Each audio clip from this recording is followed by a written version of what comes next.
Hello, I'm Trevor, and I'm here from Mightier. And at Mightier, we make games that help kids build emotional regulation. And what's really cool about what we're doing is we've actually done clinical research that I'll get into a little bit later that shows we can be more effective than medication. So, what is emotional regulation? Emotional regulation, as we define it, is the ability to respond reasonably when things don't go as we would have liked them to go. So, we can't really control the world around us, but we can control how we react to the world. So, for kids who struggle with this could often be oppositional behavior where they oppose you at every point, they say no, they throw tantrums. For adults, I don't know, has anybody here ever driven in Boston? So sometimes you'll be like, cool, I'm going to take Beacon Street, which is a one-way street to get from point A to point B, and there is one block on Beacon Street that goes the opposite direction. One single block. And it often encourages us grown adults to come up with very choice words to describe our situation. Kids who suffer from this, from issues with emotional regulation, may have a diagnosis of anxiety or oppositional defiant disorder or ADHD, or they may not. Often there is a call from a teacher to the parents that says, hey, your child's being disruptive, or your child's having a hard time socializing in class. And as a parent, you're confronting this new problem for the very first time. What's interesting is about 20% of children, not just in the US, as the slide says, but in the Western world, have some sort of issue with this. That's a lot of people. This is a very large problem. And in 2018, in the modern world, this is very important. In fact, it's probably more important than ever. Often kids who suffer from these issues end up with social problems. They can end up with health problems. They can struggle academically. And this has a knock-on effect to the rest of their lives. And the really sad part is there are no easy solutions, despite how large the problem is. And I'll get into that in a little later. So, how do we learn emotional regulation? It's something that everybody has to learn. And when a child starts acting out, sometimes we act surprised. Why are you acting this way? When we forget that we all had to learn this. So I'm curious, who here has kids? Okay, cool, a lot of people. Who here has taught a child how to ride a bike? Did anybody here teach them to ride a bike by reading them a description of riding a bike and then walking away? No. A lot of it is you have to learn how to feel, how to trust your balance, how to trust that the wheels are going to keep you upright, and you have to just do it. Emotional regulation is the same way. Sure, there's lots of well-meaning therapists and psychiatrists who can talk to somebody after the moment has passed and say, you could have handled that better. But until you actually understand what that feels like when your emotions well up internally, and you've practiced calming yourself down, it doesn't help to have somebody explain it to you outside of the context. So the really interesting thing about games is games mimic life. The anxiety we feel when we're invested in how we're doing is exactly the same anxiety we feel when we're in a stressful situation in life. The cool thing about games is we can actually practice maintaining our emotional regulation in a way that has lower stakes than in real life. We can try, we can fail, but that's okay because we can start another game and try again. Essentially, Mightier is a safe place for kids to learn to feel this emotional upwelling and to practice exerting their control over it. So how does it work? Kids play games, and they wear a heart rate monitor. And so you can see in the top left, that's your heart rate. And as you're playing the game, when the tension from playing causes your heart rate to go up, we can actually sense it. And if it goes up enough, you get into the red zone. And then the game responds by getting more difficult. Yes, more difficult. We're jerks. And so in order to keep playing, the person has to calm themselves down and get back into the blue zone to bring the game back to normal. And so what we actually find happens in the real world is this becomes a way in for people to understand their mind-body connection. It becomes a way for the people who play it to recognize their body when they're in an excited emotional state. And then by intentionally calming themselves down in the moment, what they're really doing is exercising their emotional control and building and strengthening that mental muscle.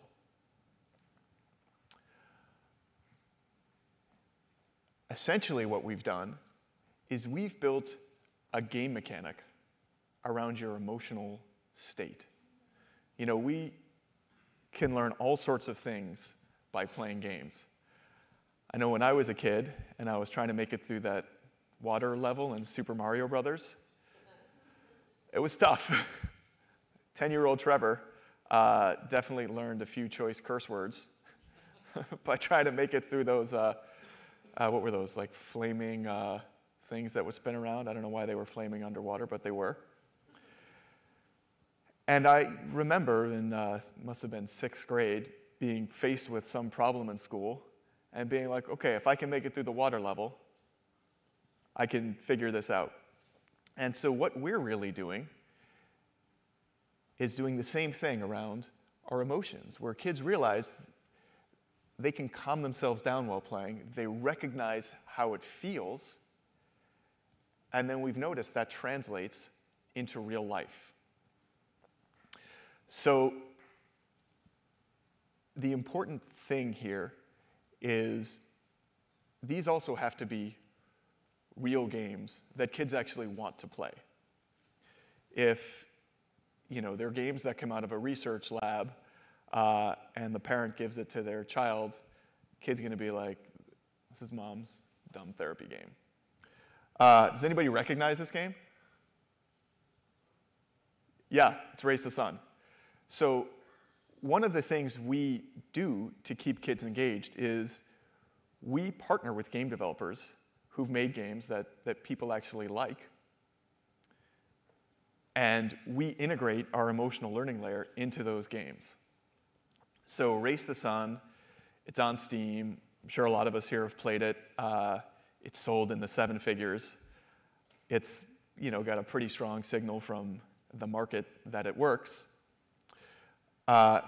but we've worked with lots of other games. So does anybody recognize this game? So this is You Must Build a Boat. It was best of the App Store in 2015. And what's cool is it's a super rad game. If anybody's played it, it's kind of like this match 3 game where when you match 3 things, you do stuff in the dungeon crawler up top. And the developer, Luca Redwood, is a great guy. He's got 3 children. I don't know how you develop games and have 3 children, but he does. And he was really interested in partnering with us. So what's important is when we make the game more difficult, when we inhibit gameplay, it has to be very tightly integrated into the game. From the player's perspective, it's got to just be a part of the game. And so, in Race the Sun, which is this game where you kind of race through this futuristic world, we block off your peripheral vision, and that makes it difficult. What we do here in this Match 3 game is we actually cover the tiles with our little emotional baddies that we call lavalings. And so by covering the tiles, we make the game much, much more difficult, and all of a sudden, you can't access these swords to, strike your foes, or these keys to open crates, and the game gets much tougher. And what's cool is, kids love this game. And if we go out and ask them, do you want to play the game as you've played it, which is the Mightier version, or do you want us to get rid of this gizmo and get rid of the game getting more difficult? Because play is learning, and learning is play, they're actually learning something about their mind-body connection, and they often say, no, this is cool, like, we like this thing. Like, I like learning about my body's response to playing games. So another inhibitor that worked really well is in this game, which is Runaway Toad. Has anybody played Runaway Toad? It's an interesting game. You're a toad, and you're running away from a princess. She's trying to kiss you to turn you into a prince. But you like being a toad. You're down with the toadness. And so you're escaping through this swamp. And when you get into the red zone, what happens is the princess sends her blimp to capture you. And so you've got to hop even faster while calming yourself down. And so here are the lavalings on the Princess Incorporated blimp. And you've got to hop, hop, hop with time pressure. And it's a little silly, but the kids like it. So I mentioned earlier we've done clinical research. We're out of Boston. My business partner, who's a scientist, started this 10 years ago. And they did a study, a proper scientific randomized control trial with a placebo group at Boston Children's Hospital. And what's interesting is how did the placebo work? Well, they played the same game. They wore the same heart rate monitor, but they turned off the biofeedback, so the games never got more difficult. And what they noticed was a huge difference between the two groups, between the group that played the sham game and the group that played Mightier. So here are some of the results. Parental stress is probably the most interesting when somebody's having issues and they show up as social issues at school or however they show up. When they're in public, they can often pull themselves together. But as anybody with kids can attest, when they come home and they feel comfortable, they blow up. They take it all out on mom and dad. And there's clinically validated scales to measure the amount of stress that's happening in the home. And so what was most interesting is the stress at home went down 10 times more in the group that played Mightier than in the control group. and anybody with kids, lowering your stress at home by 10 times, please trust me, this is a very compelling number. The other thing was their oppositional behavior went down by 40%. So the curious thing about oppositional behavior is all healthy people say no sometimes, but it becomes a clinical problem if it's above a certain magnitude. So to see a drop by this much is very significant. Impulsive behavior, as measured by, anyways, we have the actual data on our website, also went down really significantly. And what's cool is these results have also been duplicated by a separate research group at Massachusetts General Hospital that not only found similar results, they actually followed up on the kids 3 months later to see if the results stuck around, and they did. So that's cool, that's scientifically valid, but we're also out there in the real world working with real families, and what we've noticed is that of the families who've bought us and work with us, 95% see some form of positive behavior change. 95%. And what's really interesting is when we dig in deeper and ask questions about how they're regulating their emotions. Do you see them taking deep breaths? Do you see them staring out a window when their sister starts yelling at them? 91% report that they've just improved their ability to self-regulate. So that's really cool.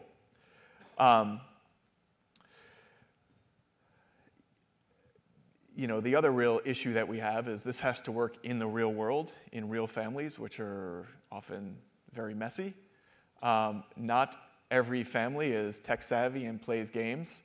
This heart rate monitor uses Bluetooth. Bluetooth is a half-baked technology that barely works for me as a tech guy. For a lot of our families who don't use technology, I wish this thing had a wired version you could just plug into your iPhone. We have a clinical coaching program where licensed therapists work with our families one-on-one to help them integrate it into their lives, establish a routine, figure out how to talk about it with your kids so your kids see it as video games as opposed to something their mom wants them to do. But the real battle we have to fight is that a lot of parents out there see video games as just an inherently bad thing, and screen time as something that you never, ever want your kid to do under any circumstances. And I'm sure all the parents in this room see video games as a beautiful part of our childhood that we like and we love to share with our kids. So this is an uphill battle that we have to fight.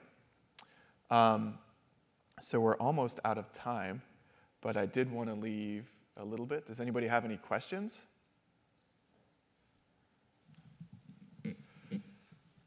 Hi, have you tested this with adults as well? Do you see similar results with them, or if not, do you have a suggested age range for this? So our clinical research was with kids 8 to 14. And right now it's really targeted as a product for kids. But that's a great question because there's no reason to think that an adult wouldn't benefit from the same type of thing. In fact, this is a human skill. Every human could benefit from improving their emotional regulation. Even humans who do things that are high stress, like they're pilots or they're traders, as an example, you don't stop going to the gym when you get drafted by the NFL. So I think, absolutely, adults could benefit from this. Any more questions? Hi, I have a question. Yeah. With regard, and I enjoyed your presentation, with regard to your research and the scientific research that you have, is it available on your website, or where would I be able to see the data for your study? Yes. If you go to mightier.com, we do have that information on our website. Okay, could you repeat that? Mightier.com. Mightier. Let me see if I can go back. It would have been handy to put on the slide, right? Oh, I don't have contact information. But yeah, mightier.com, like pen is mightier than the sword. Okay. We have a science page. All right. Okay, thanks. I have a quick question. Oh, yes. What was the size of the group at Children's? At BCH, the N was 40, equally distributed in experiment and control group. And the attrition was a little more than, I can't remember. I think it was about 10%. Thank you. Yes? Have we only tested it in single-player games? Yes. We're actually very excited about testing it in multiplayer games because often, a lot of anxiety comes from social situations. I think that's a later tier of investigation for us, but it's something we're super fascinated in diving into. Any more questions? Awesome. Well, thank you very much.